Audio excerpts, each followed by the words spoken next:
Que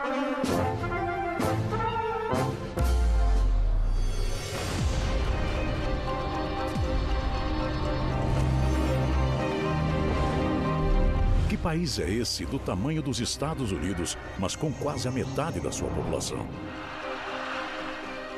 Como se explica um lugar onde apenas metade dos presidentes foi eleita pelo povo e só 1/3 deles concluiu o mandato? Um país que hoje é o 7º mais rico do mundo, mas também o 10º mais desigual. Como foi? Como é? Uma nação que criou o samba e a bossa nova, mas foi a última da América a abolir a escravidão. Como diria Tom Jobim, um país que definitivamente não é para principiantes. O Brasil é um drama, mas também uma aventura. Heróis incríveis, vilões desmedidos e homens que fizeram o que puderam numa terra marcada pela resistência, as traições e as ironias. Onde os monarcas são fugitivos e os patriotas fuzilados. Dividido até a alma entre abolicionistas e escravocratas. Imperadores que acreditavam na república e republicanos que preferiam a monarquia. Um país de guerras, assassinatos e paixões. Encontros e desencontros. Parece até ficção, mas não é. É a história do Brasil. E disso vai falar este programa. Esta viagem.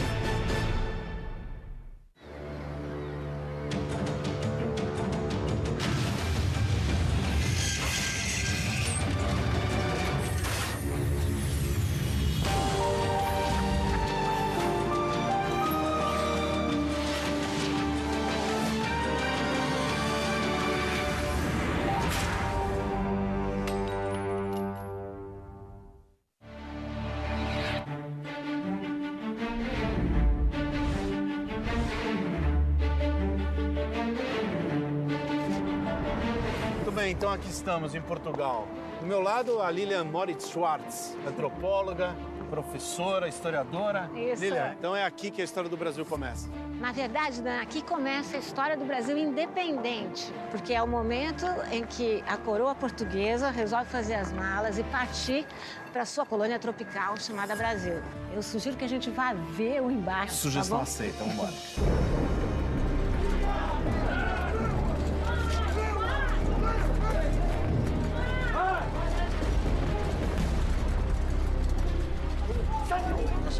Mas eu não pensei que ia estar assim, tanta... Então, hoje, 29 de novembro, vento soprou do sudeste. Não, tá frio. Tá frio.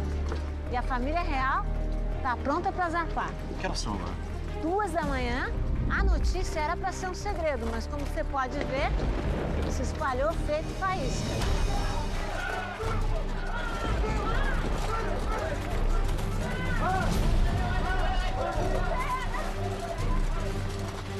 E as pessoas estão com pressa porque o exército francês está chegando em Lisboa. Napoleão. É, o exército de Napoleão, o temível exército de Napoleão. Famoso pela bravura, mas também famoso por sua violência. Ei, para. Vamos voltar alguns anos na história para a gente entender melhor. Em 1806, o ilustre imperador francês Napoleão Bonaparte já havia dominado a Suíça, adentrado a Itália, atravessado a Alemanha e chegado à Polônia e à Áustria. Bonaparte ia destronando monarquias e colocando protegidos e parentes em seus governos, como o brasileiro já conhece. Mas em toda a Europa sobrava uma pedra no sapato, a Inglaterra. Para enfrentá-la, o jeito era atingir sua economia, isolar a ilha. Assim, em 1806, foi decretado o bloqueio continental, que proibia todas as nações europeias de comprar produtos vindos da Grã-Bretanha. Os ingleses, é claro, devolveram na mesma moeda. Vetaram o comércio e a navegação em todos os portos inimigos.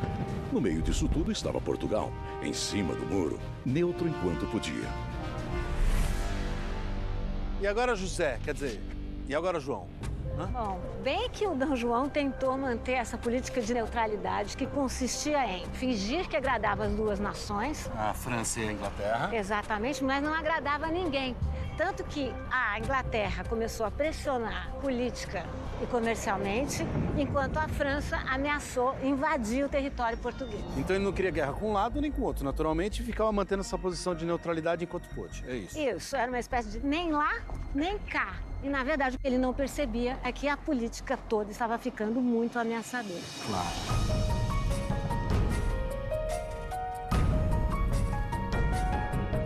Foi daí que eles decidiram fechar os portos para a Inglaterra? Foi mais ou menos assim, Dan, porque, de um lado, Dom João negociava secretamente com a Inglaterra a proteção para o mar, caso os portugueses resolvessem ir para sua colônia chamada Brasil. Mas, ao mesmo tempo, eles não declaravam guerra com a França. Imagina que essa indecisão, essa posição de neutralidade, como você quiser chamar, deve ter deixado os conselheiros malucos. Se Portugal não fizer o que eu quero, a Casa de Bragança não reinará mais na Europa dentro de 2 meses. Este foi o recado de Napoleão, Alteza.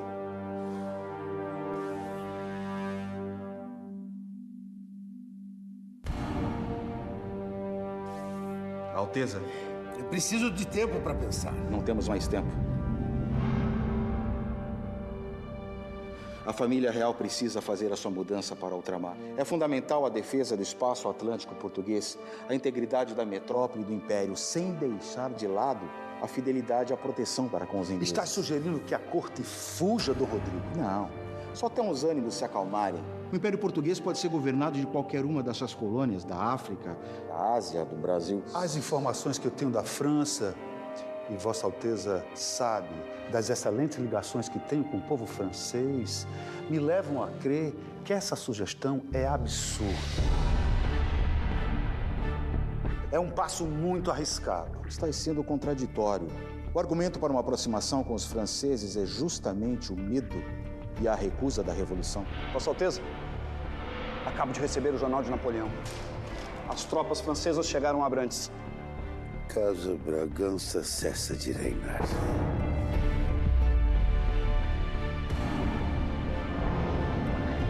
Não é possível! Diga para os criados reunirem tudo o que puderem o mais rápido possível e em segredo. Em 3 dias, a família real inteira partirá para o Brasil. Deixe-me. Carlota Joaquina, esposa do Dom João, imagino que não tenha gostado da ideia, né? Não, nem um pouco, e desde o início ela era contra essa ideia. Bom, não era a lua de mel dos sonhos de ninguém, né? Bom, lua de mel não tinha mesmo. Casamento, sobretudo, entre realezas, no meu caso de Portugal e Espanha, era uma estratégia, era um negócio de Estado. Para você ter uma ideia do bom relacionamento deles, em 1805, a Carlota Joaquina organiza uma conjuração contra Dom João, ou seja, uma espécie de golpe de Estado contra o marido. Uma esposa dando golpe de Estado no marido, isso não é tão incomum assim, sabia? Dom João é um covarde! Imagine, tirar da Europa para me levar àquela terra de selvagens. Não vai esquecer as minhas pratarias. E esses quadros também. Embrulhe todos, todos! Ele ainda me paga por isso. Isso que eu chamo de crise conjugal. Isso sim, não é? Quando se teve uma, Dom João nem notou, porque ele era uma figura muito amável, ele era de fato bonachão, mas ele não era o bobalhão que a história do Brasil fez dele. Não era o comedor de coxa de frango. Os Braganças gostavam, mas mesmo assim ele não fazia só isso na vida, ao contrário. Ele foi príncipe regente num momento muito difícil da nossa história, porque a sua mãe, Dona Maria I, já se encontrava insana, e ele estava reinando, no limite, numa situação muito complexa, numa situação de guerra. Claro. E a Carlota Joaquina, hein, Lili? Todo mundo fala que ela era feia, esquisita, irritada, masculina. Então, Dan, ela, não diria para você que ela era bonita, propriamente dita, nem tinha um temperamento dos melhores. Sim. Mas essa história é só em parte verdade. Porque o que acontece é que Carlota Joaquina gostava de andar a cavalo, colocava um rifle no ombro, muitas opiniões, ela era culta, ela era bastante inteligente. Então é uma visão um pouco machista. Totalmente machista, na minha opinião. Mas, em todo caso, se Dom João e Carlota Joaquina entrassem num site de relacionamento... Não dava match. Não. A verdade é que Carlota Joaquina e Dom João nunca se entenderam muito bem. Há quem diga que eles viveram infelizes para sempre. E eles só se reuniam mesmo nas ocasiões mais oficiais. Por exemplo, aqui. Aqui. Não, olha esse lugar, gente, olha isso. Não, um senta aqui, outro ali, é um imenso. Bom, Mais enfim, impessoal. impessoal. Ocasiões especiais como a fuga. Vamos lá ver os preparativos, vamos lá. Era a primeira vez que uma corte cruzava o Atlântico e tentava a sorte longe da Europa. Mas diferente dos tempos dos primeiros descobridores, que atravessavam o oceano para encontrar glória e riqueza em terras americanas, agora era a própria dinastia dos Braganças que faria a viagem em busca de algo bem menos pomposo. A continuidade da Casa dos Braganças no poder. Se por um lado, teve gente que visse tudo isso como um grande ato de covardia, fugir, também pode ser visto como um ato de coragem, né, não? Isso, as duas coisas, porque os franceses estavam chegando, então não havia tempo, era preciso partir para o Brasil. O famoso exército do uniforme azul se aproximava de Portugal com 6.000 homens. Mas, ao contrário do que se imaginava, vinham estropiados, sem sapato, de roupa rasgada, passando sede e morrendo de fome. Metade estava doente e sem condição alguma de lutar. Se eles soubessem que as tropas estavam num estado tão lastimável, eles não teriam tanta pressa. Cuidado com isso, homem!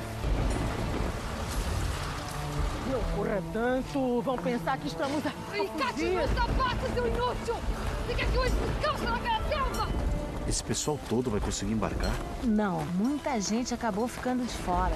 O desespero era tanto que as pessoas iam deixando tudo para trás. Ande, homem, ande! Carruagens de luxo, pratarias, livros. Covarde! Seu fujão! Príncipe dos macacos! Seu babão! Eles vão embora assim, sem dar nenhuma satisfação para a população? Amanhã vai sair um comunicado oficial de Dom João dizendo que ele foi para o Rio de Janeiro e só retorna quando a paz voltar a reinar. Então eles têm uma longa viagem pela frente. A esquadra portuguesa tinha 8 naus. 3 fragatas, 2 brigues, uma escuna e uma charrua. Acompanhavam 4 naus inglesas e 30 navios mercantes. Na embarcação Príncipe Real, a maior, vinham 1.054 pessoas. Dentre eles, Dom João, Dona Maria, os herdeiros Pedro e Miguel e o capitão inglês Sir Sidney Smith. No Afonso de Albuquerque vinha Carlota e suas 3 filhas. Ao todo, 15.000 pessoas a caminho do rio, enfrentando de tempestades a infestações de piolho que destruíam cabeleiras reais.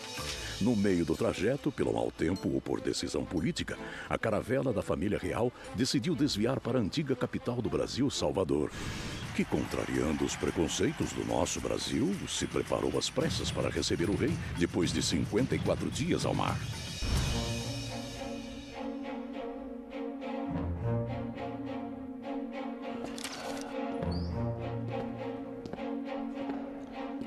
Seja bem-vindo, meu rei. Obrigado, João, mas é príncipe regente.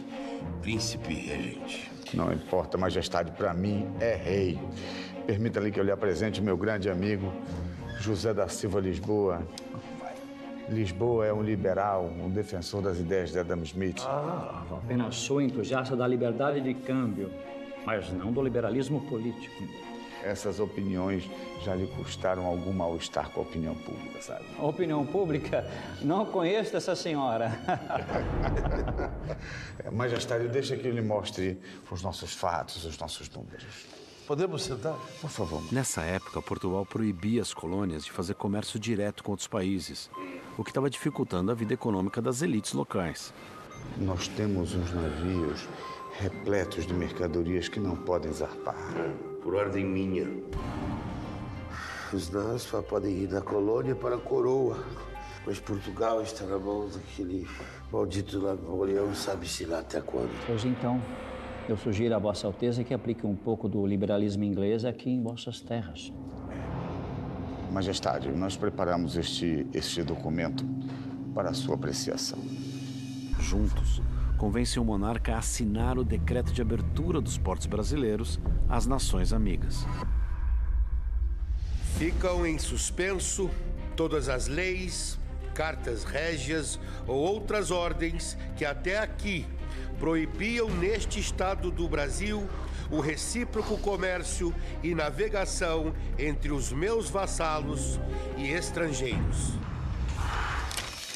A partir do decreto de abertura dos portos, ficava permitida a importação de todas as mercadorias que vinham de nações amigas, mas na prática, a única nação amiga era a Inglaterra. E o resultado disso foram preços amigos para importar vinho, aguardente e azeite.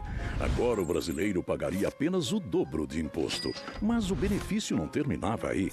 Também poderíamos comprar uma lista de novidades. Assim, nosso país foi inundado de produtos inúteis para uma colônia tropical. O que raios fazer com patins de gelo? A resposta, claro, viria do jeitinho brasileiro. E as lâminas dos patins viraram trinco de porta.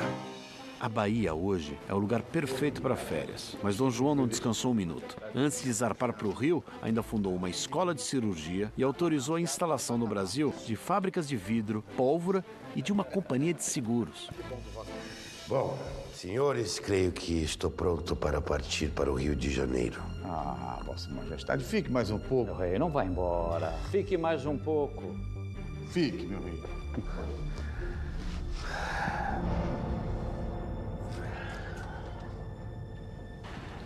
Príncipe regente. Missão cumprida. Em 1808, o rio que Dom João ia encontrar ainda não era aquela cidade maravilhosa. Parecia mais uma aldeia, entre o Morro de São Bento, o Morro da Conceição e o extinto Morro do Castelo, que foi demolido em 1922. Havia alguns poucos prédios reais, igrejas, casas. Suas ruas eram estreitas e sujas, cheias de ratos e urubus. A expectativa de vida não passava dos 40 anos. E a população era de apenas 60 mil habitantes, um terço deles escravos. Gente que hoje caberia com folga dentro do estádio do Maracanã. O jeito de se vestir da elite vinha da moda francesa. Pedia roupas pesadas, com várias camadas e, em alguns casos, até perucas em mulheres e homens, que num calor equatorial virava uma verdadeira sauna portátil. Como uma vila como essa, tão despreparada, vai receber todo mundo que está vindo?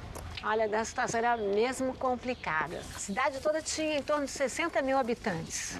E agora vão chegar 15 mil portugueses, de um dia para o outro. Como é que eles vão se preparar para isso? Eu que lhe faço a pergunta. Quando alguma coisa sai errado, quem é que o governo faz pagar a conta? Nós. Brasileiros. Tá ali, ó.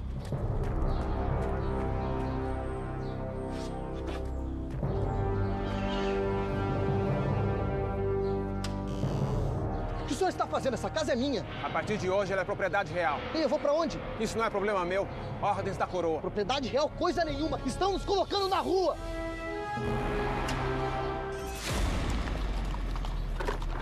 Simplesmente botavam as pessoas para fora de casa? São mais de 10 mil casas com a marca PR, que a população, com seu bom humor, interpretou como propriedade roubada ou põe-se na rua. Era propriedade real. O brasileiro não perde o humor nunca, né? Quando a família real finalmente chegar, a decepção vai ser geral. Eu nunca achei que eu fosse ver a família real tão de perto. Eles são estranhos, né? E sujos. O príncipe é meio gordinho e ela é feia. Agora a rainha, não vou nem falar. Por que será que eles rasparam os cabelos? Será que é moda lá na Europa? Se for, eu espero que não chegue aqui. Se a primeira impressão é a que fica, hein? Carlota, por exemplo, mal pisou em terras brasileiras, já queria partir. Ela reclamava de tudo. Imagino, para ela isso é um choque. Mas também tem do que reclamar, né? Tá todo sujo, é tipo muito diferente. O que a família real estranhou mesmo era a quantidade de negros e de escravizados pelas ruas. Isso estranhou. Assim como a família real, os negros escravizados também levavam quase 2 meses para cruzar o oceano. Só que vinham espremidos em caravelas com até 450 cativos acorrentados para evitar rebeliões. De cada 100, 65 eram homens, 35 mulheres e apenas 3 crianças. Comiam só uma vez no dia, azeite, milho cozido e um pouco de água potável. E sofriam com desinteria, varíola, sarampo, febre amarela. De cada 100, 8 morriam na viagem. Mas nada que impedisse nossa escravidão de tomar proporções terríveis. No Brasil de Dom João, os cativos eram 1.903.000, metade da população de 3.817.000 habitantes.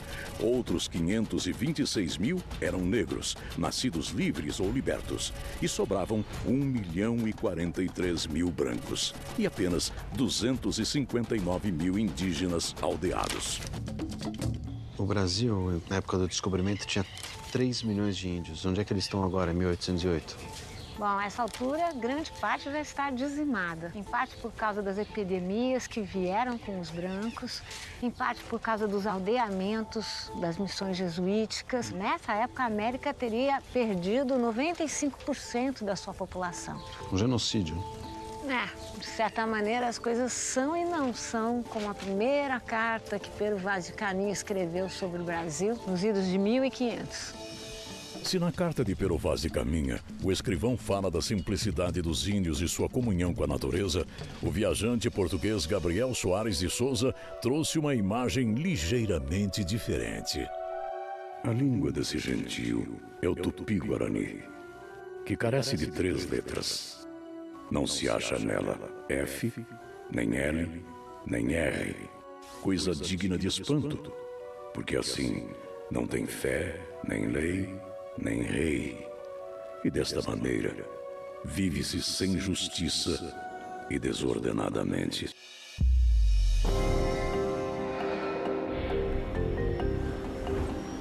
Mas em 1808 ainda tinha resistência dos índios? Nesse momento, a resistência foi tal que Dom João teve que decretar guerra contra os botocudos. Botocudos? Botocudos era uma nação que os brancos é que deram esse nome porque eles usavam botox para alargar os lábios e as orelhas também. Botox?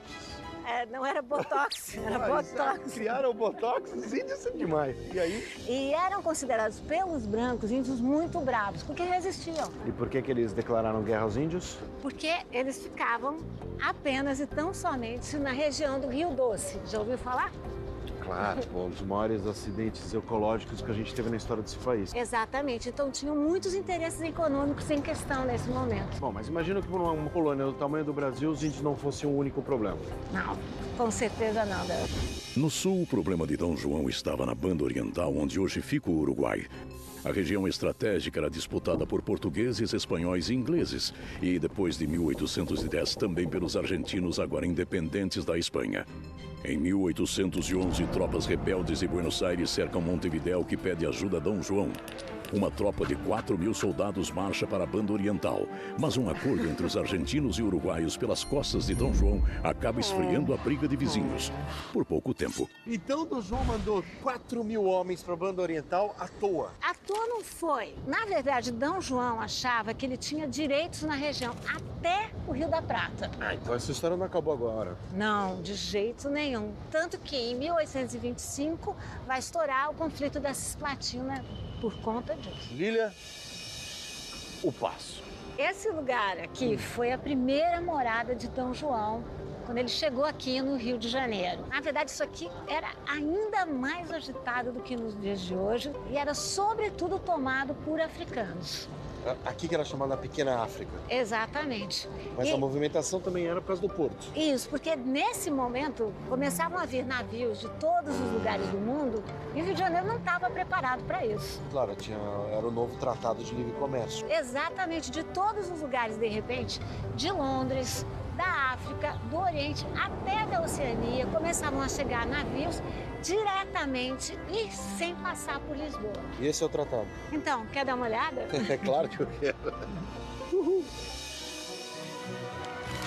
Com o Tratado de Livre Comércio, as taxas ficaram assim: 24% para produtos de nações estrangeiras, 16% para produtos portugueses e, bela promoção, 15% para produtos ingleses, que logo dominaram o mercado.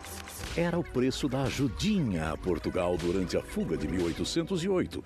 Mas o fantástico livre comércio entre países desiguais, bem sabe o brasileiro, tem seus poréns. Os comerciantes que chegavam também partiam. E partiam, azar do pobre brasileiro, com navios lotados de banana, açúcar, fumo e café. E custava caro essas novidades? Custava muito caro, porque junto com a corte veio toda uma estrutura muito custosa. E os brasileiros pagavam por isso? Os brasileiros pagaram muito. O custo de vida aumentou, os impostos ficaram altíssimos e o preço dos aluguéis, com a chegada dos portugueses, enfim, foi pro céu. Subiu, claro.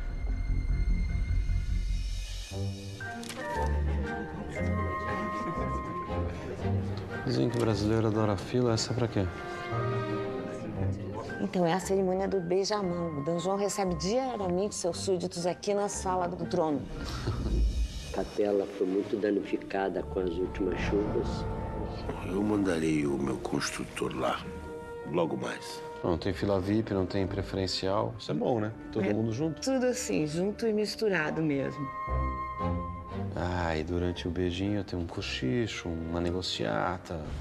Esse ritual é um ritual que tenta aproximar o rei dos seus súditos. Ele assume essa figura paternal, até protetora.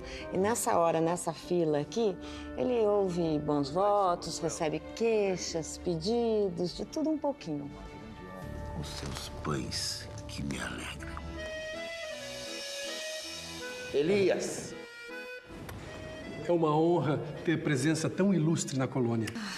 Quanta adulação. Quem é esse cara que tá bajulando, João? Então, esse aí é o Elias Antônio Lopes. Tomei a liberdade de lhe oferecer uma casa para que possa descansar e viver mais confortavelmente. Podemos fazer uma visitinha e depois discutiremos os valores? Imagina, assim Vossa Alteza até me ofende. A casa, obviamente, é um presente da minha parte. Não quero nada em troca. Veja você. Pois sim. Bem, muito obrigado. Vamos lá dar uma olhada que eu vou te mostrar o presentinho que ele deu para o príncipe regente só para agradá-lo. Ah, Padre Quevedo, como vai? Elias Antônio Lopes era um grande comerciante de escravos e um lobista dos bons. Em 1798, comprou a Quinta da Boa Vista, que depois daria de presente a D. João. Em troca, levou uma pensão vitalícia, virou corretor da Casa Adjunta de Comércio e foi agraciado com o título de cavaleiro. Era o preço pelo seu interesse no bem-estar de Vossa Majestade, que assim também aproveitava para formar sua nova elite. D. João reformou o edifício aos poucos. Colocou um torreão à direita, um portão, depois outro torreão à esquerda. E aí, ao longo do século XIX, a Quinta foi ganhando novos acessos, jardins e uma nova fachada na moda neoclássica, a mesma de hoje. Então a família real toda muda pra cá. O D. João quer distância. Carlota Joaquina fica morando no Paço, uns 5 quilômetros, e D. João mora aqui, na Quinta da Boa Vista. Enfim, D. João quer sossego, Dan. Agora eu vi vantagem. Além da reforma da Quinta, o governo de D. João vai fazer uma série de obras pela cidade. Quer dar uma olhada nessas obras? Agora? Vamos lá. O Rio ganhou um Banco do Brasil, nosso primeiro banco, uma imprensa régia de onde sairia nosso primeiro jornal e um belíssimo horto, o atual Jardim Botânico, com palmeiras imperiais plantadas pessoalmente por D. João, que também mandou importar cravo da Índia, cana da Guiana Francesa e o exótico chá de Macau na Ásia, que precisou vir junto com uma colônia de 200 chineses para plantá-lo. A lista de benfeitorias joaninas ainda tinha uma escola de anatomia e cirurgia, uma academia militar, um museu real, uma real fábrica de cartas de jogar baralho e um teatro com capacidade para 1000 pessoas. E, finalmente, uma real biblioteca, origem da nossa atual Biblioteca Nacional. Você imagina que essa coleção aqui quase se perdeu no Cais de Belém. Foram 3 viagens consecutivas pelo Atlântico. Nós estamos falando aqui em torno de 60 mil volumes. Na verdade, são mais que volumes, são peças, porque aqui você tem mapas do século XVI, gravuras do Rembrandt, primeira edição dos Lusíadas. Épico, né?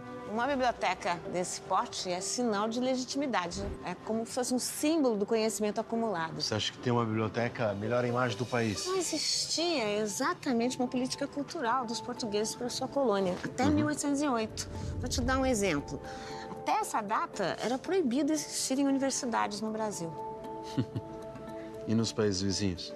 Era bastante diferente. Portugal e Espanha tinham políticas coloniais muito separadas. Por exemplo, a primeira universidade das Américas é datada de 1551 e foi fundada onde? No Peru. É meio paradoxal essa herança do Dom João. Porque você tem a escravidão, que é uma coisa terrível, convivendo com a riqueza, com a cultura, uma certa opulência até.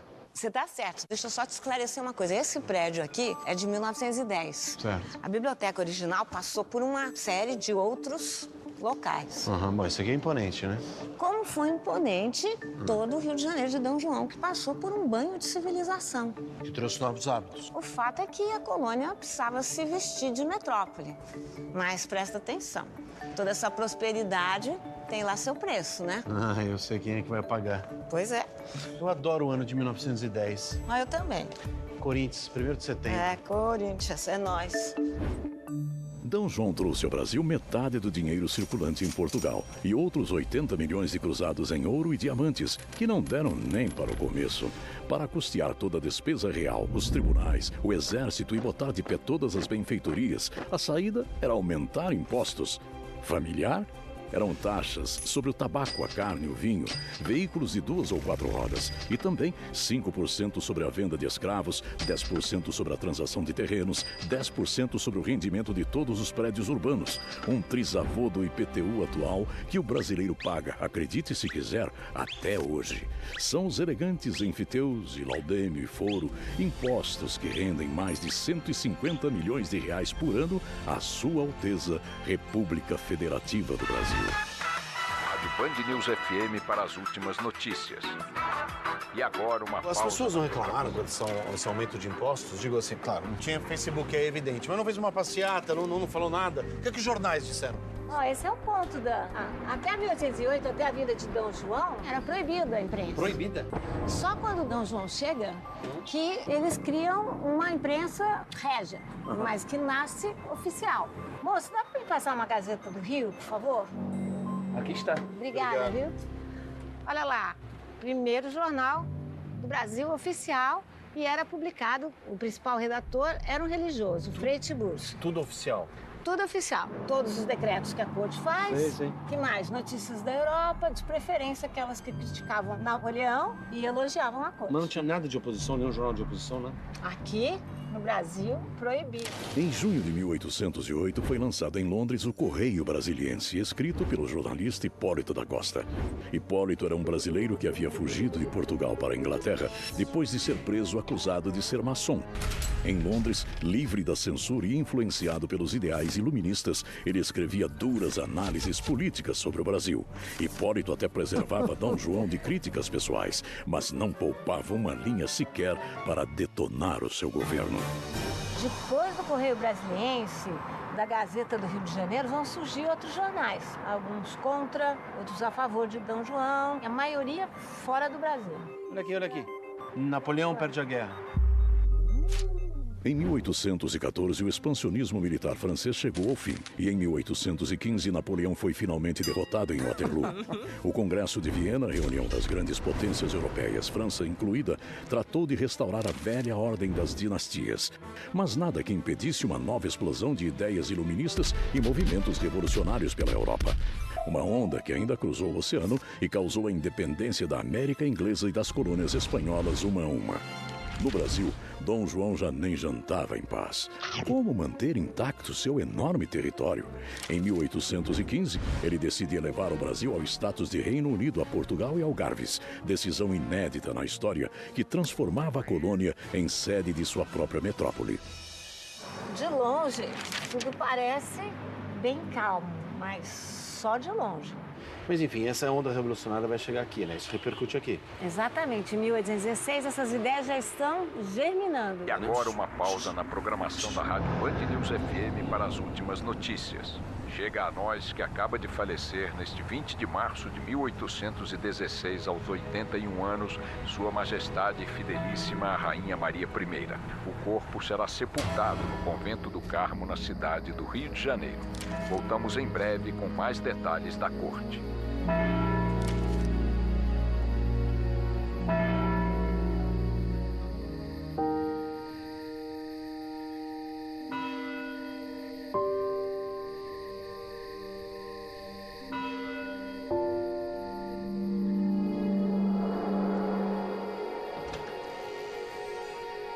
Maria, ela ainda era uma figura popular, porque faz tempo que ela não governa, né?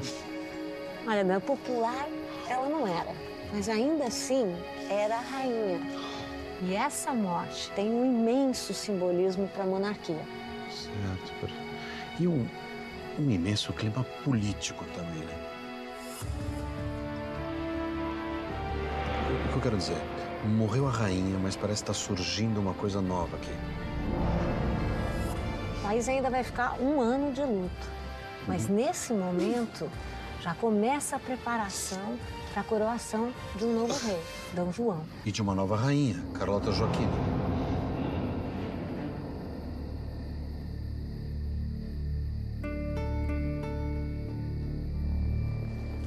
Este perigo de mulher só pensa em deixar o Brasil e quer viajar à Europa. Por que ele falou isso? Porque Carlota Joaquina nunca escondeu o seu apego à corte espanhola. Ela sempre considerou a corte portuguesa muito modesta. Isso que ela incomoda pessoas como ele. Isso porque ela está sempre criando estratégias para derrubar Dom João, está sempre tramando contra a corte portuguesa.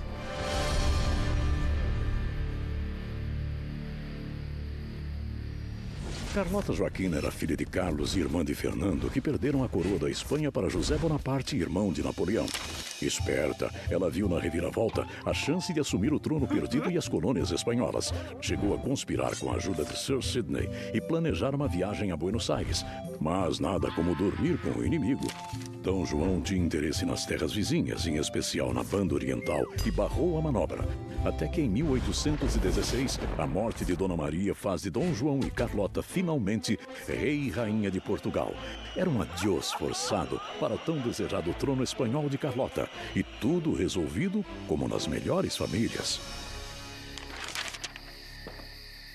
Rei morto, rei posto. É assim que se diz, não é? É isso mesmo. Pois então, tudo volta a ser como era antes. Não? Mais ou menos, porque é em outro formato, né? Tá ouvindo esses tiros? São os tiros da semana do luto. E nessa semana chega um grupo de artistas franceses. Mas a missão francesa, não é assim que eles chamavam? Missão coisa nenhuma. Eles trabalhavam para Napoleão, com a queda do imperador ficam sem emprego e vêm para o Brasil. E vão ser muito importantes para essa nova fase da monarquia que está passando por vários problemas. Agora era preciso conseguir a melhor pretendente possível para o filho de Dom João, o príncipe Dom Pedro. Ah, vamos ter casamento então. Opa! A escolhida foi Maria Leopoldina Josefa Carolina, arquiduquesa de Habsburgo, a casa reinante da Áustria e Hungria de 20 anos, 2 a mais que o herdeiro Pedro de Bourbon e Bragança. Como o casamento naquela época significava negócio de Estado, Portugal viu a chance de unir seu frágil reino ao poderoso Império Austro-Húngaro. Por isso, decidiu não economizar um centavo. Leopoldina, moça educada e inteligente, aprendeu português e estudou o Brasil antes de viajar. Para cá, traria sua paixão pela botânica, missões científicas e um importante papel na nossa independência. No dia 17 de fevereiro de 1817, foi oferecida em Viena uma festa de 400 convidados, orçada em mais de 1,5 milhão de francos, o equivalente a atuais 130 milhões de reais. Quase 3 casamentos de Kate Middleton e o príncipe William. Se assim for o coquetel, imagina o casamento. O casamento ocorreu à distância, na Áustria, com o irmão da Leopoldina fazendo o papel do noivo. Ele assinou o documento. Então, peraí, então ela veio pra cá sem conhecer o noivo. É um blind date. Exatamente, uma espécie de blind date. Quando ela chegasse no Brasil é que teria festa, teria recepção. Depois de 3 meses, inclusive, D. João seria coroado. Ou seja, um ano muito festivo. Sim, muito feliz. Mas não vai acabar bem essa história. A história, em geral, não tem finais felizes. É como que você adivinhou? Não, porque é assim, não é? Na verdade, estava tudo preparado. Noiva já estava partindo, mas casamento, coroação, tudo adiado. Sabe por quê? Estoura uma revolução em 1817. Adivinha onde? Recife. Pernambuco. Vamos pra lá? Não quero perder, vamos embora. Vamos embora.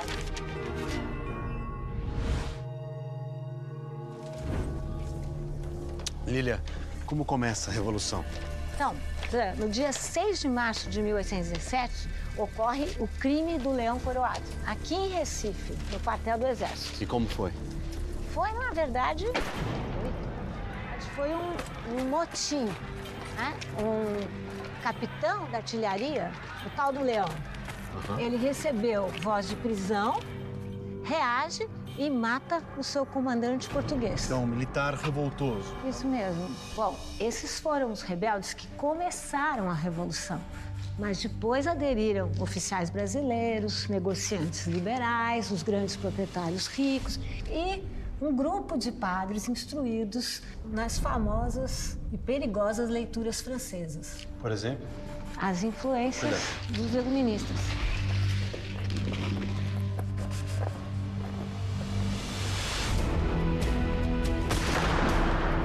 Morte aos portugueses!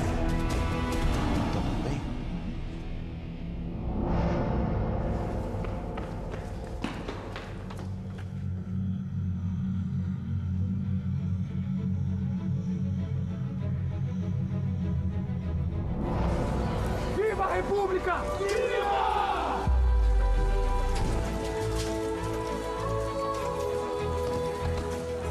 A Revolução estoura por causa da insatisfação nas províncias diante da centralização política da monarquia.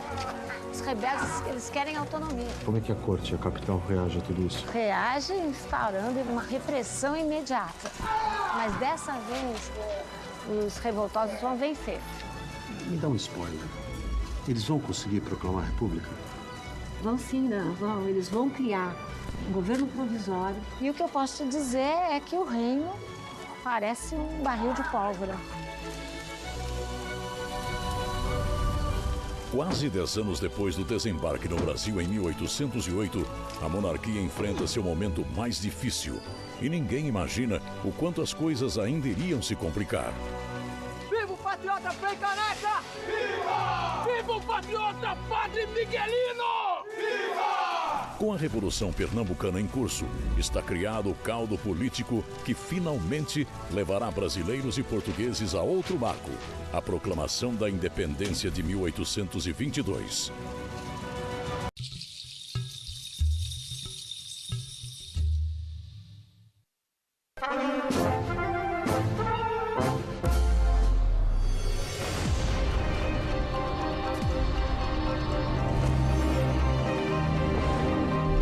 Que país é esse do tamanho dos Estados Unidos, mas com quase a metade da sua população? Como se explica um lugar onde apenas metade dos presidentes foi eleita pelo povo e só 1/3 deles concluiu o mandato? Um país que hoje é o 7º mais rico do mundo, mas também o 10º mais desigual. Como foi? Como é? Uma nação que criou o samba e a bossa nova, mas foi a última da América a abolir a escravidão. Como diria Tom Jobim, um país que definitivamente não é para principiantes. O Brasil é um drama, mas também uma aventura. Heróis incríveis, vilões desmedidos e homens que fizeram o que puderam numa terra marcada pela resistência, as traições e as ironias. onde os monarcas são fugitivos e os patriotas fuzilados, dividido até a alma entre abolicionistas e escravocratas, imperadores que acreditavam na república e republicanos que preferiam a monarquia. Um país de guerras, assassinatos e paixões, encontros e desencontros. Parece até ficção, mas não é. É a história do Brasil. E disso vai falar este programa. Esta viagem.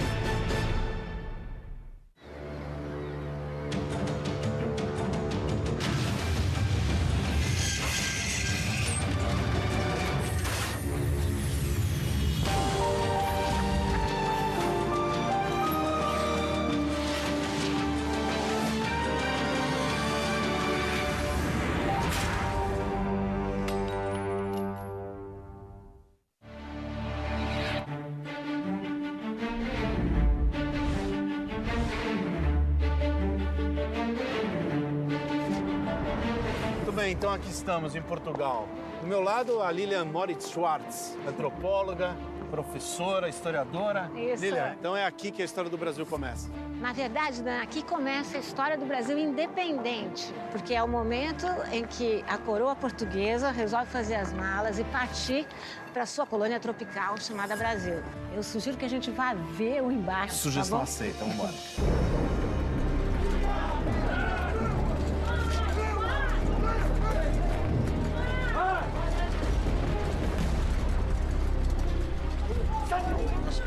Mas eu não pensei que ia estar assim, tanta... Então, hoje, 29 de novembro, vento soprou do sudeste. Não, tá frio. Tá frio. E a família real tá pronta para zarpar. Que horas são agora? 2 da manhã, a notícia era para ser um segredo, mas como você pode ver, se espalhou feito faísca.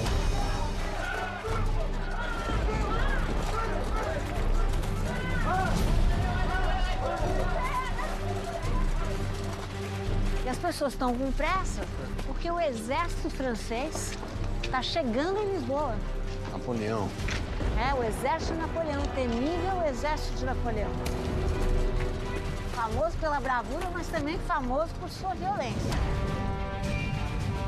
Ei, para. Vamos voltar alguns anos na história para a gente entender melhor. Em 1806, o ilustre imperador francês Napoleão Bonaparte já havia dominado a Suíça, adentrado a Itália, atravessado a Alemanha e chegado à Polônia e à Áustria. Bonaparte ia destronando monarquias e colocando protegidos e parentes em seus governos, como o brasileiro já conhece. Mas em toda a Europa sobrava uma pedra no sapato, a Inglaterra. Para enfrentá-la, o jeito era atingir sua economia, isolar a ilha. Assim, em 1806, foi decretado o bloqueio continental, que proibia todas as nações europeias de comprar produtos vindos da Grã-Bretanha. Os ingleses, é claro, devolveram na mesma moeda. Vetaram o comércio e a navegação em todos os portos inimigos. No meio disso tudo estava Portugal, em cima do muro, neutro enquanto podia. E agora José, quer dizer, e agora João? Bom, bem que o Dom João tentou manter essa política de neutralidade que consistia em fingir que agradava as duas nações. A França e a Inglaterra. Exatamente, mas não agradava a ninguém. Tanto que a Inglaterra começou a pressionar política e comercialmente, enquanto a França ameaçou invadir o território português. Então ele não queria guerra com um lado nem com o outro, naturalmente, e ficava mantendo essa posição de neutralidade enquanto pôde. É isso. Isso, era uma espécie de nem lá, nem cá. E, na verdade, o que ele não percebia é que a política toda estava ficando muito ameaçadora. Claro.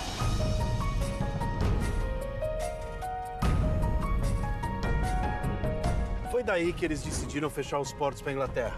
Foi mais ou menos assim, Dan, porque, de um lado, Dom João negociava secretamente com a Inglaterra a proteção para o mar, caso os portugueses resolvessem ir para sua colônia chamada Brasil. Mas, ao mesmo tempo, eles não declaravam guerra com a França. Imagina que essa indecisão, essa posição de neutralidade, como você quiser chamar, deve ter deixado os conselheiros malucos. Se Portugal não fizer o que eu quero, a Casa de Bragança não reinará mais na Europa dentro de 2 meses. Este foi o recado de Napoleão, Alteza.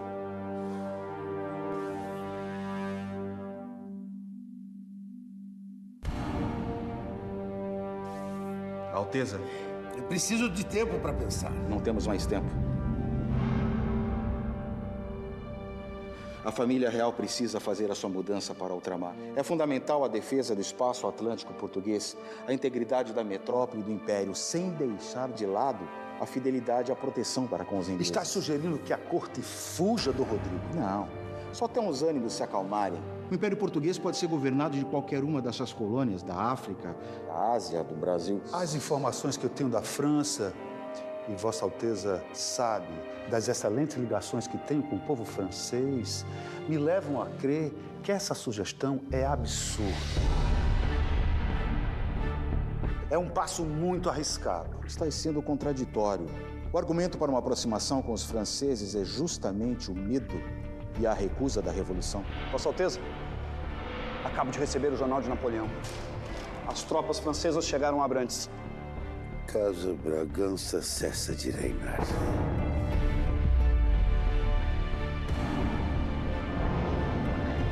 Não é possível! Diga para os criados reunirem tudo o que puderem o mais rápido possível e em segredo. Em 3 dias, a família real inteira partirá para o Brasil. Deixe-me. Carlota Joaquina, esposa de Dom João, imagino que não tenha gostado da ideia, né? Não, nem um pouco. E desde o início, ela era contra essa ideia.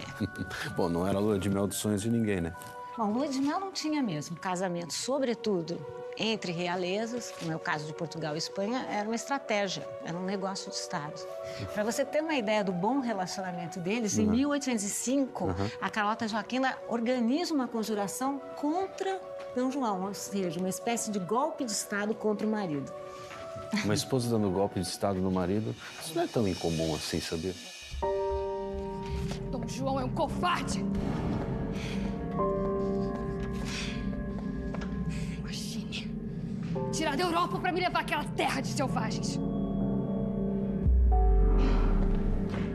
Não vai esquecer as minhas pratarias. E esses quadros também. Embrulhe todos, todos! Ele ainda me paga por isso. Isso que eu chamo de crise conjugal. Isso sim, não é? Quando se teve uma, Dom João nem notou, porque ele era uma figura muito amável, ele era de fato bonachão, mas ele não era o bobalhão que a história do Brasil fez dele. Não era o comedor de coxa de frango. Os Braganças gostavam, mas mesmo assim ele não fazia só isso na vida. Ao contrário, ele foi príncipe regente num momento muito difícil da nossa história, porque a sua mãe, Dona Maria I, já se encontrava insana, e ele estava reinando, no limite, numa situação muito complexa, numa situação de guerra. Claro. E a Carlota Joaquina, hein, Lili? Todo mundo fala que ela era feia, esquisita, irritada, masculina. Então, Dan, ela não diria pra você que ela era bonita, propriamente dita, nem tinha um temperamento dos melhores. Sim. Mas essa história é só em parte verdade. Porque o que acontece é que Carlota Joaquina gostava de andar a cavalo, colocava um rifle no ombro, muitas opiniões, ela era culta, ela era bastante inteligente. Então é uma visão um pouco machista. Totalmente machista, na minha opinião. Mas, em todo caso, se Dom João e Carlota Joaquina entrassem num site de relacionamento... Não dava match. Não. A verdade é que Carlota Joaquina e Dom João nunca se entenderam muito bem. Há quem diga que eles viveram infelizes para sempre. E eles só se reuniam mesmo nas ocasiões mais oficiais. Por exemplo, aqui. Aqui. Não, olha esse lugar, gente, olha isso. Não, um senta aqui, outro ali, é um imenso. Bom, mais enfim, impessoal. Impessoal. Ocasiões especiais como a fuga. Vamos lá ver os preparativos, vamos lá. Era a primeira vez que uma corte cruzava o Atlântico e tentava a sorte longe da Europa. Mas diferente dos tempos dos primeiros descobridores, que atravessavam o oceano para encontrar glória e riqueza em terras americanas, agora era a própria dinastia dos Braganças que faria a viagem em busca de algo bem menos pomposo. A continuidade da Casa dos Braganças no poder. Se por um lado, teve gente que visse tudo isso como um grande ato de covardia, fugir, Também pode ser visto como um ato de coragem, né, não? Isso, as duas coisas, porque os franceses estavam chegando, então não havia tempo, era preciso partir para o Brasil. O famoso exército do uniforme azul se aproximava de Portugal com 6.000 homens. Mas, ao contrário do que se imaginava, vinham estropiados, sem sapato, de roupa rasgada, passando sede e morrendo de fome. Metade estava doente e sem condição alguma de lutar. Se eles soubessem que as tropas estavam num estado tão lastimável, eles não teriam tanta pressa. Cuidado com isso, homem! Não corra tanto, vão pensar que estamos a Encate meus sapatos, seu inútil! Você quer que eu descalço naquela selva? Esse pessoal todo vai conseguir embarcar? Não, muita gente acabou ficando de fora.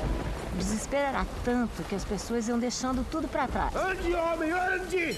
Carruagens de luxo, pratarias, livros. Covarde! Seu fujão! Príncipe dos macacos! Seu babão! Eles vão embora assim, sem dar nenhuma satisfação para a população? Amanhã vai sair um comunicado oficial de D. João dizendo que ele foi para o Rio de Janeiro e só retorna quando a paz voltar a reinar. Então eles têm uma longa viagem pela frente. A esquadra portuguesa tinha 8 naus. 3 fragatas, 2 brigues, uma escuna e uma charrua. Acompanhavam 4 naus inglesas e 30 navios mercantes. Na embarcação Príncipe Real, a maior, vinham 1.054 pessoas. Dentre eles, D. João, Dona Maria, os herdeiros Pedro e Miguel e o capitão inglês Sir Sidney Smith. No Afonso de Albuquerque vinha Carlota e suas 3 filhas. Ao todo, 15.000 pessoas a caminho do rio, enfrentando de tempestades a infestações de piolho que destruíam cabeleiras reais. No meio do trajeto, pelo mau tempo ou por decisão política, a caravela da família real decidiu desviar para a antiga capital do Brasil, Salvador, que, contrariando os preconceitos do nosso Brasil, se preparou às pressas para receber o rei depois de 54 dias ao mar.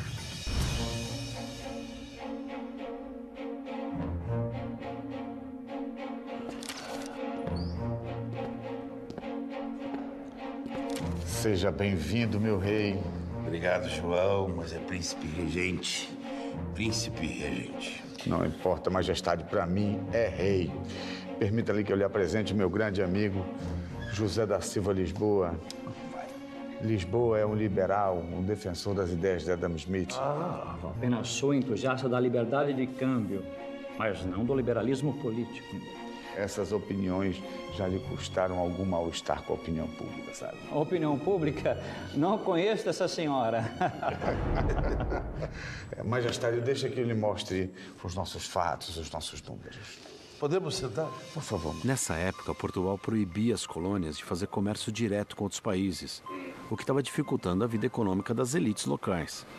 Nós temos uns navios repletos de mercadorias que não podem zarpar. Por ordem minha. Os naus só podem ir da colônia para a coroa.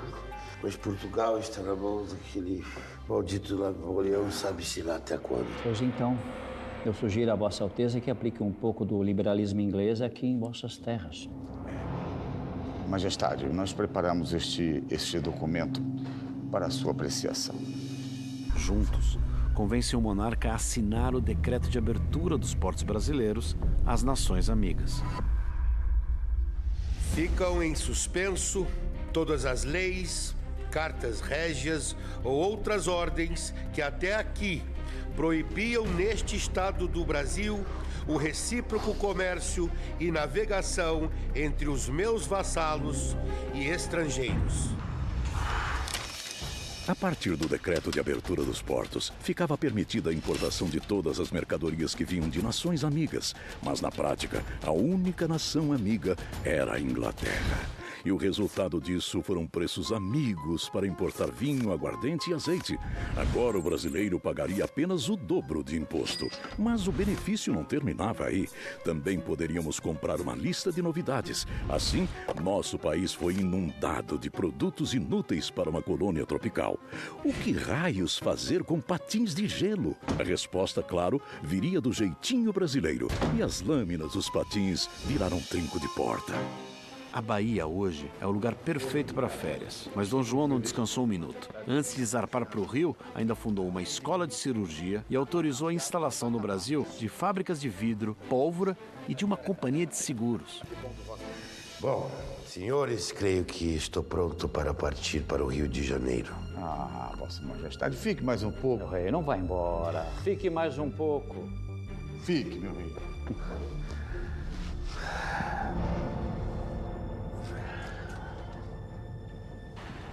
Príncipe regente. Missão cumprida. Em 1808, o rio que Dom João ia encontrar ainda não era aquela cidade maravilhosa. Parecia mais uma aldeia entre o Morro de São Bento, o Morro da Conceição e o extinto Morro do Castelo, que foi demolido em 1922. Havia alguns poucos prédios reais, igrejas, casas. Suas ruas eram estreitas e sujas, cheias de ratos e urupus. A expectativa de vida não passava dos 40 anos. E a população era de apenas 60 mil habitantes, um terço deles escravos. Gente que hoje caberia com folga dentro do estádio do Maracanã. O jeito de se vestir da elite vinha da moda francesa. Pedia roupas pesadas, com várias camadas e, em alguns casos, até perucas em mulheres e homens, que num calor equatorial virava uma verdadeira sauna portátil. Como uma vila como essa, tão despreparada, vai receber todo mundo que está vindo? Olha, a situação era mesmo complicada. A cidade toda tinha em torno de 60 mil habitantes. E agora vão chegar 15 mil portugueses, de um dia para o outro. Como é que eles vão se preparar para isso? Eu que lhe faço a pergunta. Quando alguma coisa sai errado, quem é que o governo faz pagar a conta? Nós. Brasileiros. Tá ali, ó.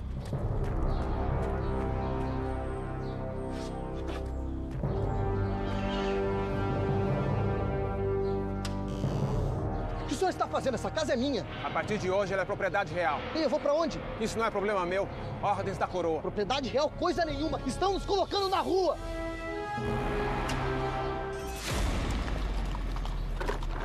Simplesmente botavam as pessoas para fora de casa. São mais de 10 mil casas com a marca PR, que a população, com seu bom humor, interpretou como propriedade roubada ou põe-se na rua. Era propriedade real.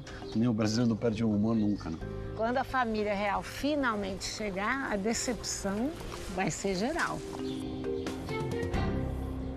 Eu nunca achei que eu fosse ver a família real tão de perto. Eles são estranhos, né? E sujos. O príncipe é meio gordinho e ela é feia. Agora a rainha, não vou nem falar. Por que será que eles rasparam os cabelos? Será que é moda lá na Europa? Se for, eu espero que não chegue aqui. Se a primeira impressão é a que fica, hein? Carlota, por exemplo, mal pisou em terras brasileiras, já queria partir. Ela reclamava de tudo. Imagino, para ela isso é um choque. Mas também tem do que reclamar, né? Tá todo sujo, é muito diferente. O que a família real estranhou mesmo era a quantidade de negros e de escravizados pelas ruas. Isso estranhou. Assim como a família real, os negros escravizados também levavam quase 2 meses para cruzar o oceano. Só que vinham espremidos em caravelas com até 450 cativos acorrentados para evitar rebeliões. De cada 100, 65 eram homens, 35 mulheres e apenas 3 crianças. Comiam só uma vez no dia, azeite, milho cozido e um pouco de água potável. E sofriam com desinteria, varíola, sarampo, febre amarela. De cada 100, 8 morriam na viagem. Mas nada que impedisse nossa escravidão de tomar proporções terríveis. No Brasil de Dom João, os cativos eram 1.903.000, metade da população de 3.817.000 habitantes. Outros 526.000 eram negros, nascidos livres ou libertos. E sobravam 1.043.000 brancos. E apenas 259.000 indígenas aldeados. O Brasil, na época do descobrimento, tinha 3 milhões de índios. Onde é que eles estão agora, em 1808? Bom, a essa altura, grande parte já está dizimada. Em parte por causa das epidemias que vieram com os brancos, em parte por causa dos aldeamentos das missões jesuíticas. Nessa época, a América teria perdido 95% da sua população. Um genocídio. De certa maneira, as coisas são e não são como a primeira carta que Pero Vaz de Caminha escreveu sobre o Brasil nos idos de 1500. Se na carta de Pero Vaz de Caminha, o escrivão fala da simplicidade dos índios e sua comunhão com a natureza, o viajante português Gabriel Soares de Souza trouxe uma imagem ligeiramente diferente. A língua desse gentio é o tupi-guarani, que carece de 3 letras. Não se acha nela F, nem L, nem R, coisa digna de espanto, porque assim não tem fé, nem lei, nem rei. E desta maneira, vive-se sem justiça e desordenadamente.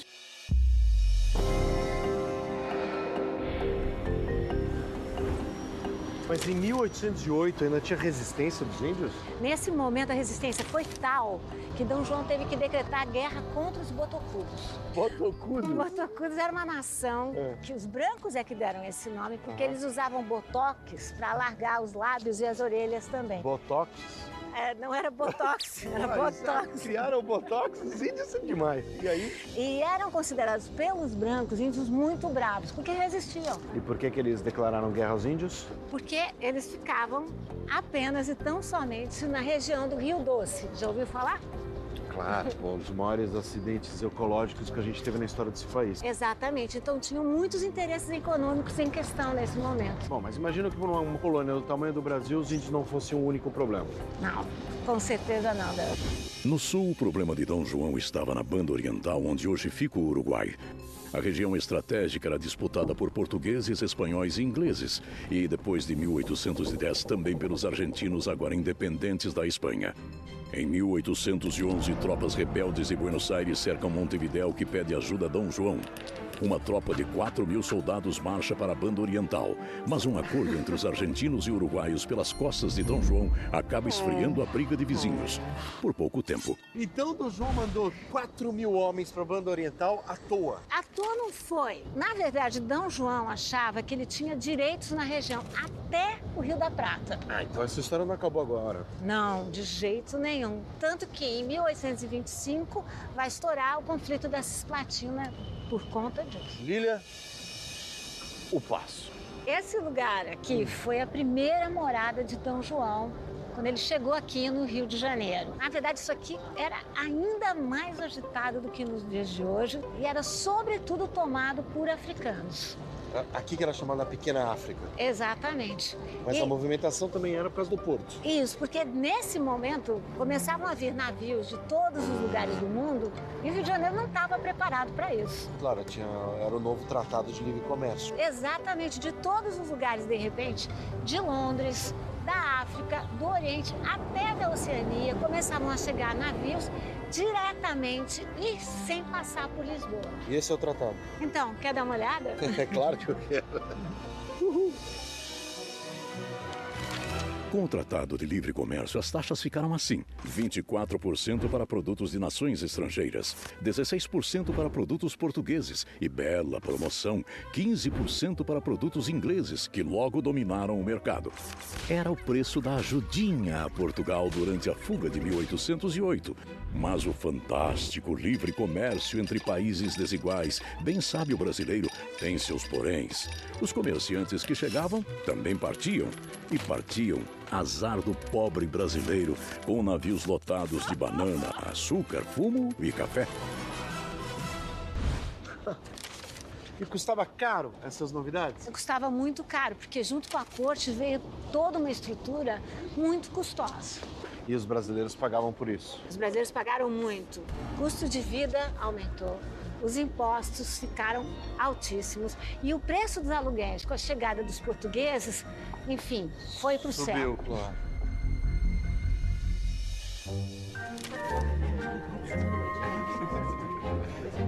Dizem que o brasileiro adora fila, essa é pra quê? Então, é a cerimônia do beijamão. O D. João recebe diariamente seus súditos aqui na sala do trono. A capela foi muito danificada com as últimas chuvas. Eu mandarei o meu construtor lá, logo mais. Não tem fila VIP, não tem preferencial. Isso é bom, né? Todo mundo junto. Tudo assim, junto e misturado mesmo. Ah, e durante o beijinho tem um cochicho, uma negociata. Esse ritual é um ritual que tenta aproximar o rei dos seus súditos. Ele assume essa figura paternal, até protetora. E nessa hora, nessa fila aqui, ele ouve bons votos, recebe queixas, pedidos, de tudo um pouquinho. Os seus pães que me alegram. Elias! É uma honra ter presença tão ilustre na colônia. Quanta adulação. Quem é esse cara que tá bajulando, Dom João? Então, esse aí é o Elias Antônio Lopes. Tomei a liberdade de lhe oferecer uma casa para que possa descansar e viver mais confortavelmente. Podemos fazer uma visitinha e depois discutiremos os valores? Imagina, assim Vossa Alteza até me ofende. A casa, obviamente, é um presente da minha parte. Não quero nada em troca. Veja você. Pois sim. Bem, muito obrigado. Vamos lá dar uma olhada que eu vou te mostrar o presentinho que ele deu para o príncipe regente só para agradá-lo. Ah, Padre Quevedo, como vai?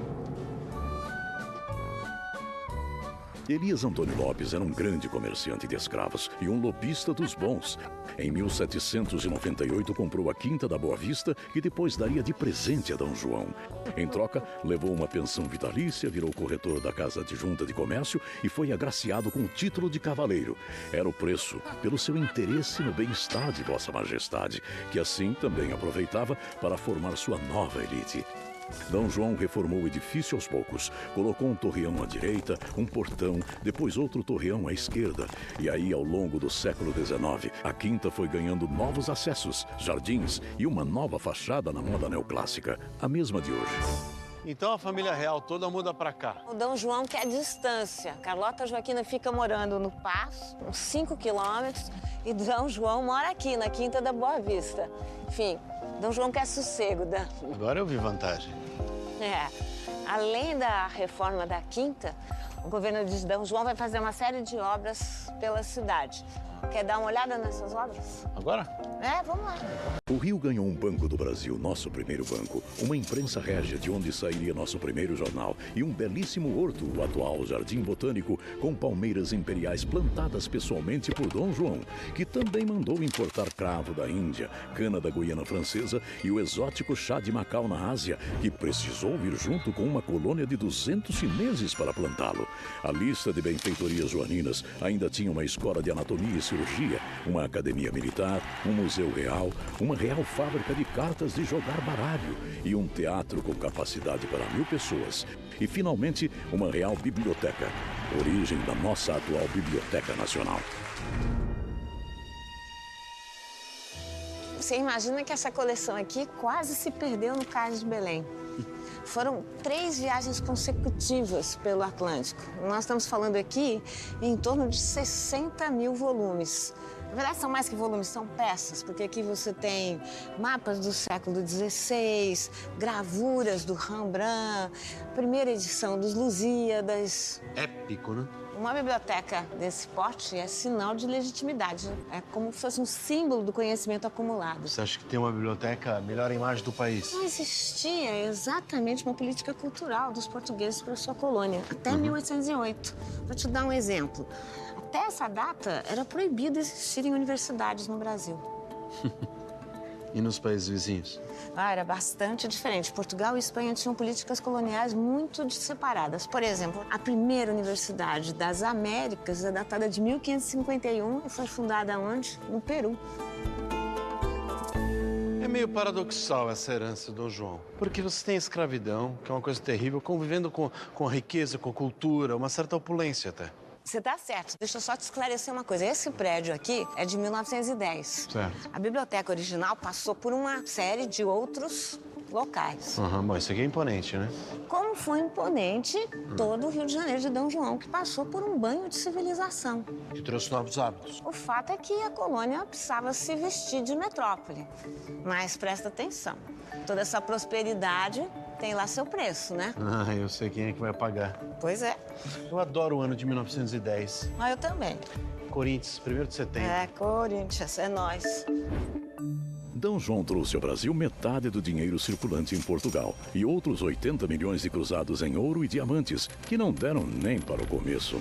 Para custear toda a despesa real, os tribunais, o exército e botar de pé todas as benfeitorias, a saída era aumentar impostos. Familiar? Eram taxas sobre o tabaco, a carne, o vinho, veículos de 2 ou 4 rodas e também 5% sobre a venda de escravos, 10% sobre a transação de terrenos, 10% sobre o rendimento de todos os prédios urbanos. Um trisavô do IPTU atual que o brasileiro paga, acredite se quiser, até hoje. São os elegantes enfiteus de Laudêmio e Foro, impostos que rendem mais de 150 milhões de reais por ano à Sua Alteza República Federativa do Brasil. Rádio Band News FM para as últimas notícias. E agora uma pausa. As pessoas não reclamaram desse aumento de impostos? Digo assim, claro, não tinha Facebook, é evidente, mas não fez uma passeata, não falou nada. O que é que os jornais disseram? Esse é o ponto, Dan. Até 1808, até a vinda de D. João, era proibida a imprensa. Proibida? Só quando D. João chega que eles criam uma imprensa régia, mas que nasce oficial. Moço, dá pra me passar uma Gazeta do Rio, por favor? Aqui está. Obrigada, viu? Olha lá, primeiro jornal do Brasil oficial e era publicado, o principal redator era um religioso, Frei Tiburcio. Tudo oficial? Tudo oficial. Todos os decretos que a corte faz. Sim. Que mais? Notícias da Europa, de preferência aquelas que criticavam Napoleão e elogiavam a corte. Mas não tinha nada de oposição, nenhum jornal de oposição, né? Aqui, no Brasil, proibido. Em junho de 1808, foi lançado em Londres o Correio Brasiliense, escrito pelo jornalista Hipólito da Costa. Hipólito era um brasileiro que havia fugido de Portugal para a Inglaterra depois de ser preso acusado de ser maçom. Em Londres, livre da censura e influenciado pelos ideais iluministas, ele escrevia duras análises políticas sobre o Brasil. Hipólito até preservava D. João de críticas pessoais, mas não poupava uma linha sequer para detonar o seu governo. Depois do Correio Brasiliense, da Gazeta do Rio de Janeiro, vão surgir outros jornais. Alguns contra, outros a favor de D. João, a maioria fora do Brasil. Olha aqui. Napoleão perde a guerra.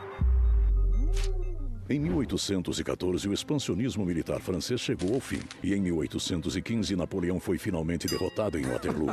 O Congresso de Viena, reunião das grandes potências europeias, França incluída, tratou de restaurar a velha ordem das dinastias. Mas nada que impedisse uma nova explosão de ideias iluministas e movimentos revolucionários pela Europa. Uma onda que ainda cruzou o oceano e causou a independência da América inglesa e das colônias espanholas uma a uma. No Brasil, D. João já nem jantava em paz. Como manter intacto seu enorme território? Em 1815, ele decide elevar o Brasil ao status de Reino Unido a Portugal e Algarves, decisão inédita na história que transformava a colônia em sede de sua própria metrópole. De longe, tudo parece bem calmo, mas só de longe. Mas enfim, essa onda revolucionária vai chegar aqui, né? Isso repercute aqui. Exatamente. Em 1816, essas ideias já estão germinando. E agora uma pausa na programação da Rádio Band News FM para as últimas notícias.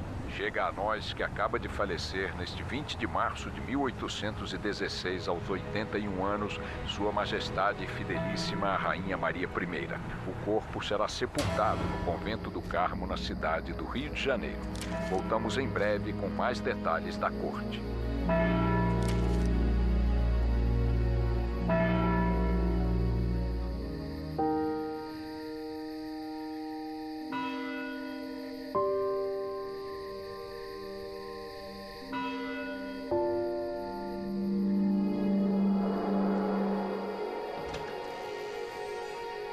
Maria, ela ainda era uma figura popular, porque faz tempo que ela não governa, né?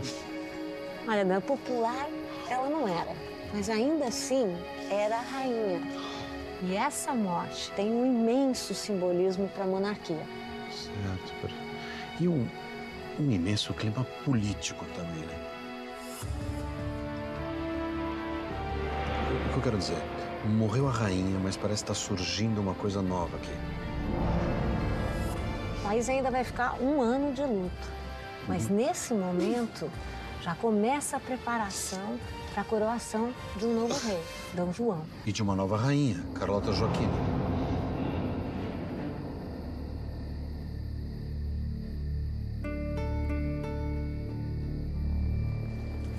este perigo de mulher só pensa em deixar o Brasil e quer viajar à Europa. Por que ele falou isso? Porque Carlota Joaquina nunca escondeu o seu apego à corte espanhola. Ela sempre considerou a corte portuguesa muito modesta. Isso que ela incomoda pessoas como ele. Isso porque ela está sempre criando estratégias para derrubar D. João, está sempre tramando contra a corte portuguesa.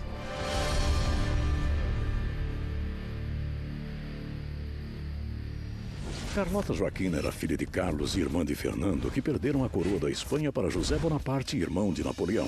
Esperta, ela viu na reviravolta a chance de assumir o trono perdido e as colônias espanholas. Chegou a conspirar com a ajuda de Sir Sidney e planejar uma viagem a Buenos Aires. Mas nada como dormir com o inimigo. D. João tinha interesse nas terras vizinhas, em especial na Banda Oriental, e barrou a manobra. Até que em 1816, a morte de Dona Maria faz de D. João e Carlota finalmente rei e rainha de Portugal. Era um adiós forçado para tão desejado trono espanhol de Carlota. E tudo resolvido como nas melhores famílias. Rei morto, rei posto. É assim que se diz, não é? Isso mesmo. Pois então, tudo volta a ser como era antes. Não? Mais ou menos, porque é em outro formato, né? Tá ouvindo esses tiros? São os tiros da semana do luto. E nessa semana chega um grupo de artistas franceses. Mas a missão francesa, não é assim que eles chamavam? Missão coisa nenhuma. Eles trabalhavam para Napoleão, com a queda do imperador ficam sem emprego e vêm para o Brasil. E vão ser muito importantes para essa nova fase da monarquia que está passando por vários problemas. Agora era preciso conseguir a melhor pretendente possível para o filho de D. João, o príncipe D. Pedro. Ah, vamos ter casamento então. Opa. A escolhida foi Maria Leopoldina Josefa Carolina, arquiduquesa de Habsburgo, a casa reinante da Áustria e Hungria de 20 anos, 2 a mais que o herdeiro Pedro de Bourbon e Bragança. Como o casamento naquela época significava negócio de Estado, Portugal viu a chance de unir seu frágil reino ao poderoso Império Austro-Húngaro. Por isso, decidiu não economizar um centavo. Leopoldina, moça educada e inteligente, aprendeu português e estudou o Brasil antes de viajar. Para cá, traria sua paixão pela botânica, missões científicas e um importante papel na nossa independência. No dia 17 de fevereiro de 1817, foi oferecida em Viena uma festa de 400 convidados, orçada em mais de 1,5 milhão de francos, do equivalente a atuais 130 milhões de reais. Quase 3 casamentos de Kate Middleton e o príncipe William. Se assim foi o coquetel, imagina o casamento. O casamento ocorreu à distância, na Áustria, com o irmão da Leopoldina fazendo o papel do noivo. Ele assinou o documento. Então, peraí, então ela veio pra cá sem conhecer o noivo.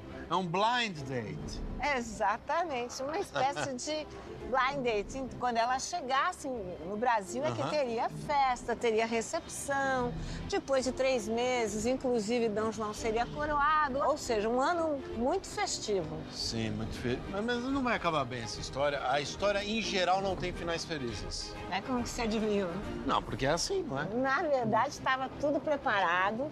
Noiva já estava partindo, mas casamento, coroação, tudo adiado. Sabe por quê? Estoura uma revolução em 1817. Adivinha onde? Recife. Pernambuco. Vamos pra lá? Não quero perder, vamos embora. Vamos embora.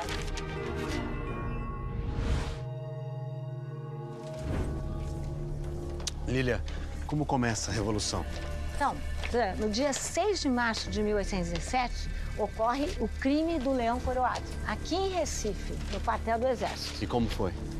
Foi, na verdade, foi um motim, né? Um capitão da artilharia, o tal do Leão, ele recebeu voz de prisão, reage e mata o seu comandante português. Então, um militar revoltoso. Isso mesmo. Bom, esses foram os rebeldes que começaram a Revolução. Mas depois aderiram oficiais brasileiros, negociantes liberais, os grandes proprietários ricos e um grupo de padres instruídos nas famosas e perigosas leituras francesas. Por exemplo? As influências dos iluministas.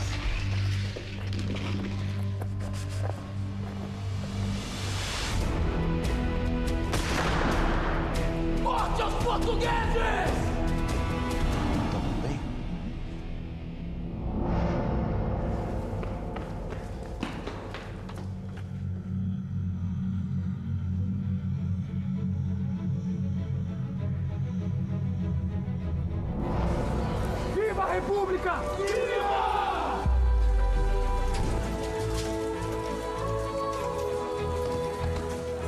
A Revolução estoura por causa da insatisfação nas províncias diante da centralização política da monarquia.